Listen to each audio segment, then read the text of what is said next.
영양교사 수업을 만나다 정호윤입니다. 오늘은 교수학습안의 과정안의 작성법에 대해서 같이 공부해 보도록 하겠습니다.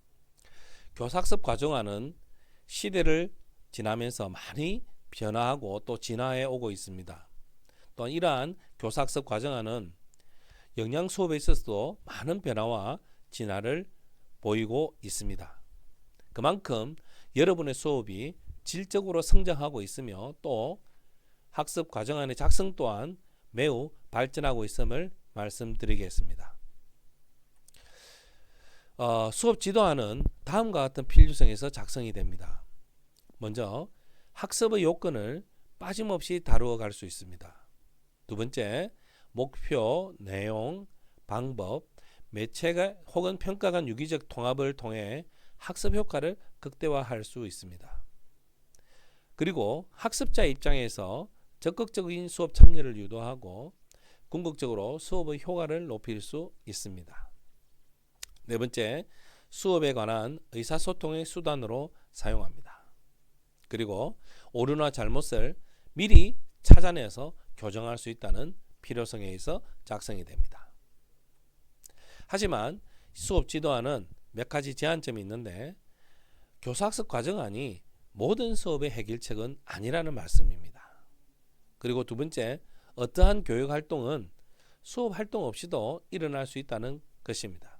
바로 잠재적 교육과정을 말씀드린 건데요. 수업 계획을 하고 난 이후에 수업을 하시다 보면 결과적으로 계획대로 잘 되지 않을 때도 많습니다. 이때 선생님은 순발력을 잘 동원해서 수업에 임해 주시면 되겠습니다. 그럼 우리나라에 소개된 다양한 수업안의 모습을 살펴보도록 하겠습니다. 교사, 학생, 분리형의 수업 지도안입니다. 가운데 보시면 교사, 학생 이렇게 분리되어 있으며 교사의 발문에 학생의 대응을 중심으로 이렇게 짝을 지어서 대조를 이루면서 수업안이 작성되고 있습니다. 반대로 교사 학생 통합형도 있습니다. 가운데 부분을 보면 교사 학생의 나누지 않고 바로 통합하여서 작성이 되고 있다는 것을 말씀드릴 수 있겠습니다. 그리고 이웃나라 일본에서는 이렇게 작성하기도 합니다.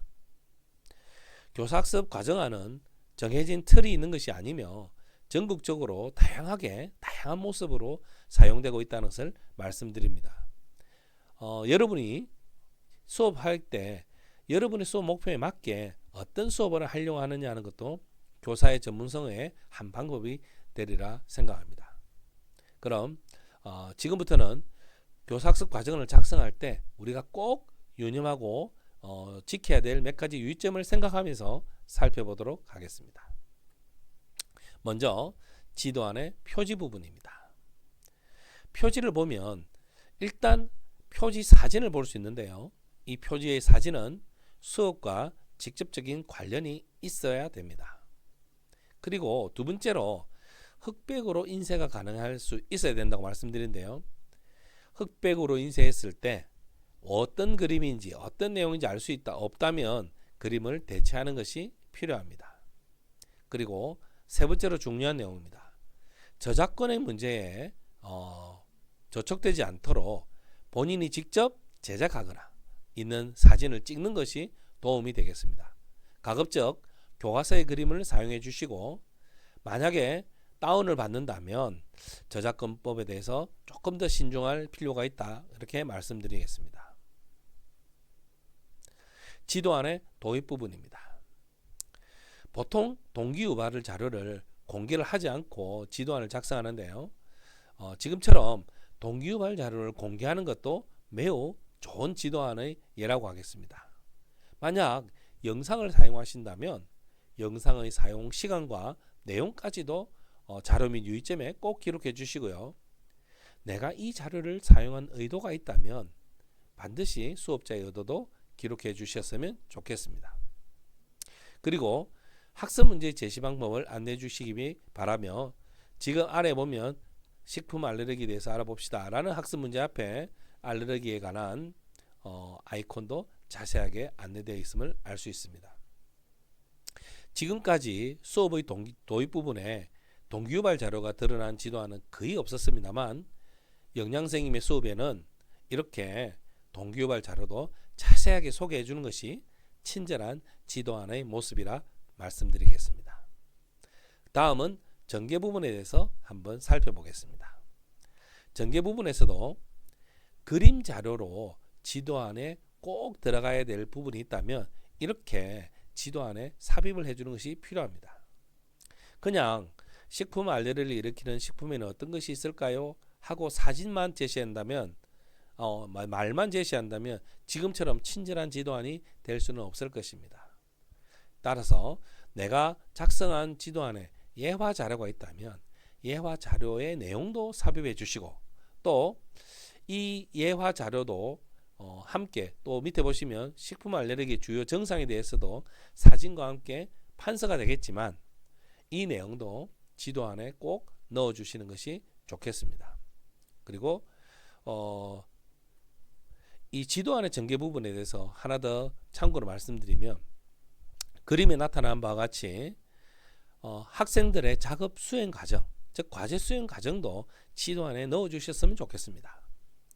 지금 보면 칼라로 잘 단계를 하나, 둘, 셋, 네 번째까지 이 수업이 어떤 과정을 통해서 어떤 결과를 낼 수 있다는지에 대한 설명이 아주 자세하게 잘 되어 있습니다.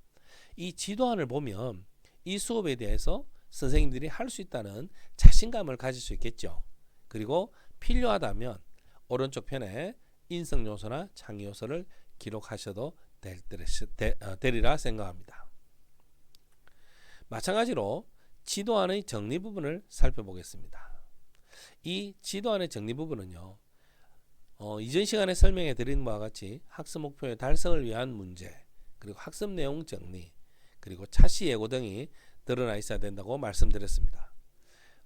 마찬가지로 지도안도 좀 이렇게 친절한 지도안이 될 수 있도록 앞으로 지도안을 작성하실 때 선생님들께서 꼭 기억해 주셨으면 좋겠습니다.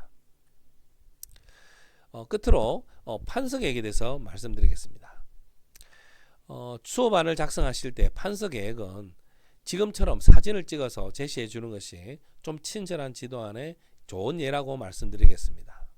수업 활동이 판서의 핵심이 되어서는 안 됩니다.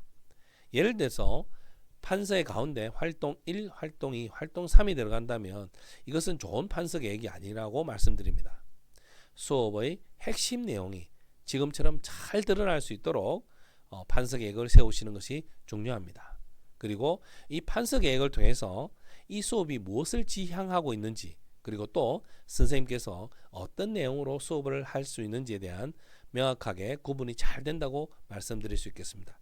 이처럼 수업안을 작성할 때 표지부터 판서 계획까지 선생님들의 꼼꼼한 구성을 통해서 친절한 지도안 그리고 좀 더 진화하는 그런 지도안으로 성장할 수 있기를 바랍니다.